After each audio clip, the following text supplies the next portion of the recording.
హరీష్ రావు గారు చెప్పారు.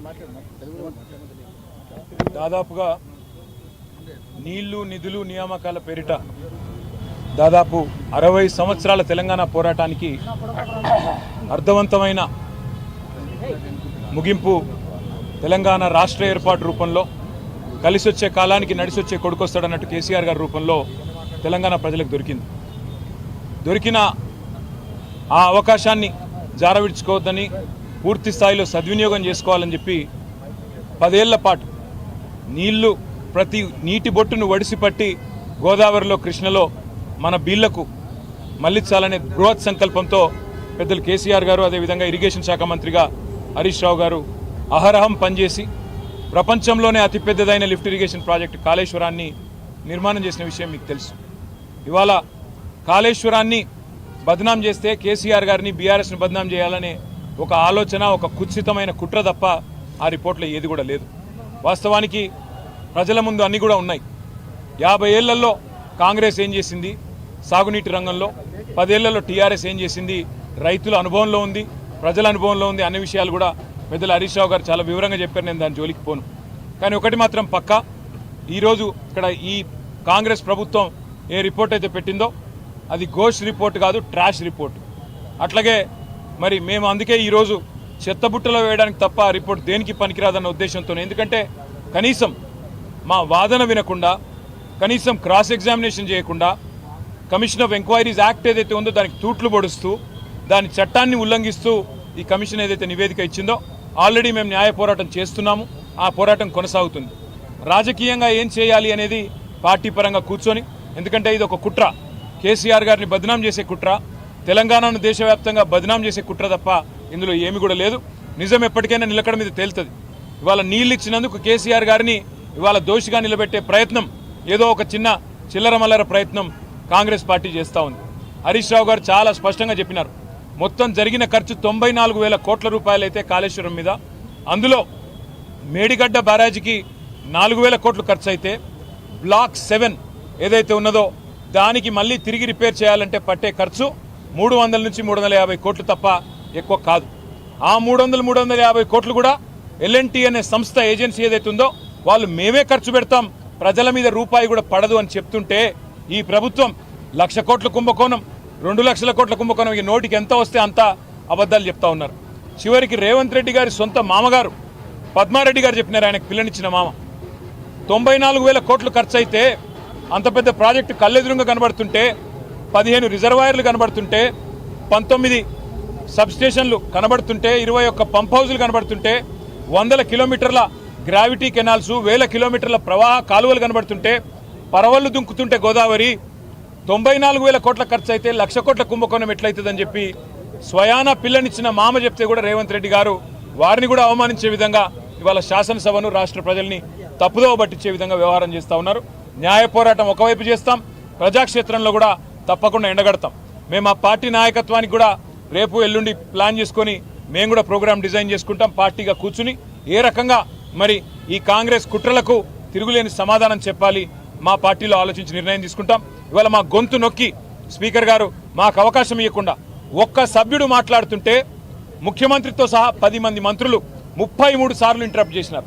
ఒకసారి కాదు, 2 సార్లు కాదు, 33 సార్లు అంతరాయం కలిగించి వారిని ఇబ్బంది పెట్టే ప్రయత్నం చేసినారు. అయినా కూడా ప్రజలకు మా సిన్సియారిటీ, మా చిత్తశుద్ధి, మా నాయకత్వంలో ఆనాడు ప్రభుత్వ హయాంలో జరిగిన కార్యక్రమాల వివరాలన్నీ కూడా చెప్పే ప్రయత్నం బలంగా చేసినాం. ప్రజలకు చేరి ఉంటుందని చెప్పి మేము అనుకుంటా ఉన్నాం.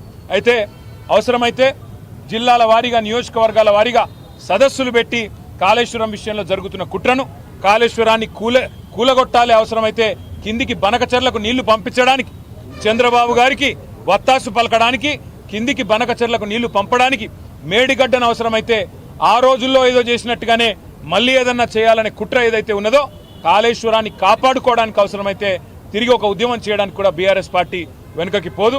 తప్పకుండా మా పార్టీలో చర్చించి నిర్ణయం తీసుకుంటామని తెలియజేస్తూ, మరి यहाँ पे हमारे जो हिंदी और इंग्लिश के भाई है नेशनल मीडिया से आए, this is a politically fabricated, motivated piece of fiction that has been written by the Congress party.